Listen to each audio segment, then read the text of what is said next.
नमस्कार साथियों, मैं आपका अपना प्रसन्न राघवन। उम्मीद करता हूं कि आप लोग बहुत अच्छे से पढ़ाई कर रहे होंगे और आपकी प्रिपरेशन बहुत अच्छे से चल रही होगी। साथियों, प्रीवियस ईयर क्वेश्चन का ये 5वां वीडियो है जिसमें हम लोग आउटसाइड दिल्ली 2017 का क्वेश्चन डिस्कस करेंगे। साथियों, क्वेश्चन में हम लोग को दिया है कि लाइमन सीरीज का जो शॉर्टेस्ट वेवलेंथ है वो है 913.4 एंगस्ट्रॉम और हम लोग बामर सीरीज का शॉर्टेस्ट वेवलेंथ कैलकुलेट करना है। साथियों, बाल्मर सीरीज का शॉर्टेस्ट वेवलेंथ कैलकुलेट करने से पहले हम लोग स्पेक्ट्रल सीरीज के बारे में जान लेते हैं और किस कंडीशन में वेवलेंथ शॉर्टेस्ट और लॉन्गेस्ट होती है।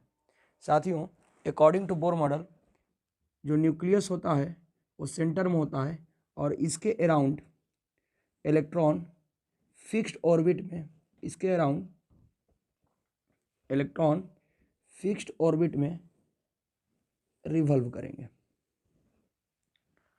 और जैसे जैसे हम लोग न्यूक्लियस से दूर जाते हैं वैसे वैसे ऑर्बिट का एनर्जी बढ़ते जाता है।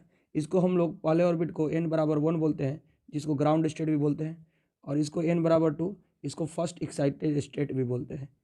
ये n=3 सेकेंड एक्साइटेड स्टेट, ये n=4 fourth third excited state है। साथियों, जैसे जैसे न्यूक्लियस से दूर जाएंगे वैसे वैसे ऑर्बिट का एनर्जी इंक्रीज करता है। मान लीजिए कि जो हमारा इलेक्ट्रॉन है वो ग्राउंड ऑर्बिट में है। जब भी इलेक्ट्रॉन बाहर से एनर्जी को ऑब्जर्व करता है तो एनर्जी को ऑब्जर्व करने के बाद लोअर ऑर्बिट से हायर ऑर्बिट में जाता है, लेकिन हायर ऑर्बिट में इलेक्ट्रॉन अनस्टेबल होता है, जिसके कारण से इलेक्ट्रॉन एनर्जी को इमिट कर लोअर ऑर्बिट में आता है। जब इलेक्ट्रॉन हायर ऑर्बिट से लोअर ऑर्बिट में आता है तो अपने अंदर से एनर्जी को इमिट करता है, और इलेक्ट्रॉन हायर ऑर्बिट से किस ऑर्बिट में आता है इससे डिसाइड होता है कि कौन सी स्पेक्ट्रल सीरीज है।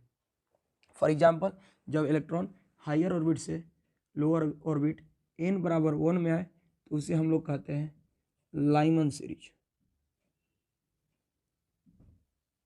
जब n=2 से जब हायर ऑर्बिट से n=2 में आए तो उसे कहते हैं बाल्मर सीरीज। जब n=3 में आए इलेक्ट्रॉन तो उसे कहते हैं पाशन सीरीज। जब n=4 में आए तो उसे कहते हैं ब्रैकेट सीरीज। जब n=5 में आए तो उसे कहते हैं पी फंड सीरीज। क्लियर हो गया। जब भी इलेक्ट्रॉन हायर ऑर्बिट से लोअर ऑर्बिट में आए तो किस लोअर ऑर्बिट में इलेक्ट्रॉन आ रहा है इससे डिसाइड होता है कि किस स्पेक्ट्रल सीरीज का वो वेवलेंथ है। क्लियर हुआ बाबू। अब इतने इन्फॉर्मेशन के बाद हम लोग नेक्स्ट टॉपिक पढ़ते हैं कि किस कंडीशन में हम लोग शॉर्टेस्ट वेवलेंथ मानेंगे और किस कंडीशन में हम लोग लॉन्गेस्ट वेवलेंथ मानेंगे। तो शॉर्टेस्ट वेवलेंथ का एक कंडीशन होता है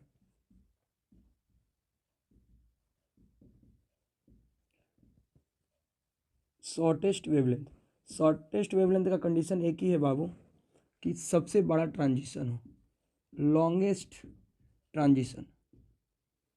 सबसे बड़ा जब ट्रांजिशन होता है, जब इलेक्ट्रॉन सबसे बड़ा ट्रांजिशन मतलब सबसे बड़ा जंप लेता है, उस समय हम लोग को सबसे छोटी वेवलेंथ मिलती है। फॉर एग्जांपल, जब इलेक्ट्रॉन n=इन्फिनिटी से n=1 में आए तो हम लोग को मिलेगा shortest wavelength for Lyman series. Shortest wavelength for Lyman series जब इलेक्ट्रॉन n=इन्फिनिटी से n=2 में आएगा तो हम लोग को मिलेगा shortest wavelength for Balmer series. ठीक इसी तरह से n=इन्फिनिटी से n=3 में आए तो पाशन सीरीज, और n=इन्फिनिटी से n=4 में आए तो shortest wavelength for bracket series, और n=इन्फिनिटी से n=5 में आए तो shortest wavelength for Pfund series. Shortest wavelength का क्लियर हुआ कंसेप्ट कि लॉन्गेस्ट ट्रांजिशन ही हम लोग को शॉर्टेस्ट वेवलेंथ देगा। और ये लाइमन सीरीज का शॉर्टेस्ट वेवलेंथ कब मिलेगा? जब इलेक्ट्रॉन n=इन्फिनिटी से n=1 में आए। क्लियर हो गया बाबू। अब हम लोग पढ़ लेते हैं कंसेप्ट फॉर लार्जेस्ट या बोल दो लॉन्गेस्ट वेवलेंथ।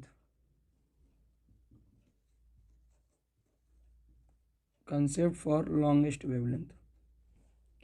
तो लॉन्गेस्ट वेवलेंथ का एक ही कंसेप्ट है बाबू कि सबसे छोटा ट्रांजिशन होना चाहिए, स्मॉलेस्ट ट्रांजिशन।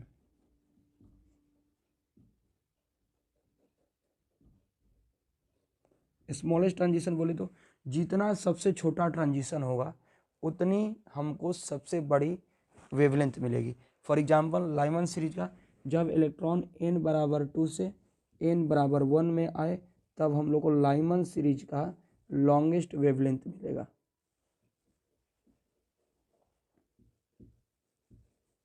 लॉन्गेस्ट वेवलेंथ को मैं लैम्डा से लिख रहा हूँ फॉर लाइमन सीरीज। ठीक इसी तरह से जब इलेक्ट्रॉन n बराबर 3 से n बराबर 2 में आए तो longest wavelength for Balmer series. जब इलेक्ट्रॉन n बराबर 4 से n बराबर 3 में आए तो longest wavelength for Persian series. जब इलेक्ट्रॉन n बराबर 5 से n बराबर 4 में आए तो longest wavelength for bracket series. और जब इलेक्ट्रॉन n बराबर 6 से n बराबर 5 में आए तो हम लोग को longest wavelength for P font series मिलेगा। साथियों कौन सा सीरीज को किस ट्रांजिशन को कब हम कौन सा सीरीज का नेमिंग करेंगे और कब शॉर्टेस्ट वेवलेंथ होता है और कब लॉन्गेस्ट वेवलेंथ होता है, इतने इन्फॉर्मेशन के बाद अब हम लोग कैलकुलेट करेंगे shortest wavelength for Balmer series. समझ में आ गया? मिटा दूं इसको? ओके साथियों क्वेश्चन में दिया है कि shortest wavelength limit for Lyman series of hydrogen spectrum is 913.4 Armstrong.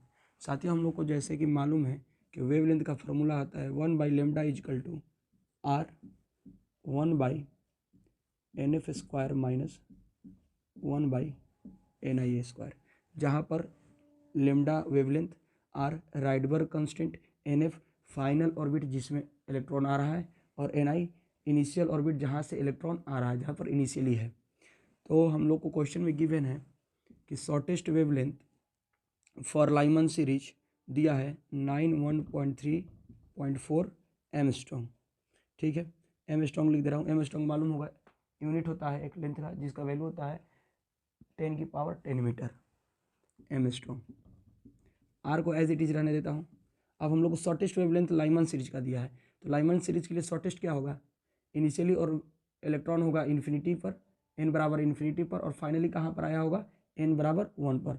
मतलब कि हमारा जो NF का वैल्यू हो जाएगा वो हो जाएगा 1, यहाँ पर लिख दूँ 1 का स्क्वायर माइनस इनिशियल हो जाएगा इन्फिनिटी का स्क्वायर। क्योंकि लाइमन सीरीज का हम लोग को मालूम है, लाइमन सीरीज का मालूम है शॉर्टेस्ट वेवलेंथ का होता है NF इन्फिनिटी और NI होता है 1। यहाँ से हम लोग R का वैल्यू कैलकुलेट कर लेते हैं। 1 by 913.4 angstrom is equal to R 1 का स्क्वायर तो 1 ही हो जाएगा minus 1 by infinity. 1 by infinity कितना होता है, 0 होता है। मतलब आर का वैल्यू यहाँ से कितना निकल जाएगा बाबू, 1/913.4 एमस्ट्रॉन्ग। क्या यहाँ तक कंसेप्ट क्लियर हुआ? 1 से 1 मल्टीप्लाई करेंगे R equal to 1/913.4 angstrom. Clear हो गया? अब हम लोगों को कैलकुलेट करना है shortest wavelength for Balmer series.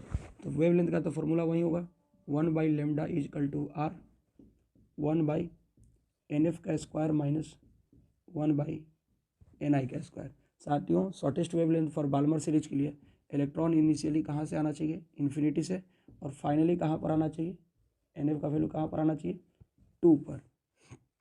Value put कर देते हैं 1 by lambda is equal to R का वैल्यू अपन लोग यहाँ पर कैलकुलेट किए हैं बेटा, तो इसको पुट कीजिए 913.4 एमस्ट्रॉन्ग। एमस्ट्रॉन्ग को क्या मैं 10 की पावर माइनस 10 लिख दूँ, किसी को कोई डाउट? 1 एमस्ट्रॉन्ग आप लोगों को मालूम होगा 1 एमस्ट्रॉन्ग इजकल टू 10 की पावर माइनस 10 मीटर होता है। क्लियर है? और यहाँ पर 1 बाई एन एफ कितना है बाबू 2, तो 2 का स्क्वायर माइनस 1 बाई इन्फिनिटी का स्क्वायर। 1 बाई इन्फिनिटी का स्क्वायर कितना हो गया, 0 हो गया। तो 1 बाई लेमडा कितना हो जाएगा, 1 अपन में 913.4 इंटू 10 की पावर माइनस 10 इंटू ये कितना हो जाएगा बाबू 1/4, 2 का स्क्वायर 4। यहाँ से हमको लेमडा निकालना है तो क्या मैं इसका रेसिप्रोकल ले लूँ, तो लेमडा इक्वल टू क्या हो जाएगा 913.4 इंटू 10 की पावर माइनस 4 इंटू 4। क्लियर हो गया? इस 4 को इससे मल्टीप्लाई करिए इस 4 को 4 से मल्टीप्लाई करेंगे तो 16, 1 कैरी, 12 1 13, 1 कैरी, 4 1 5 और 9 5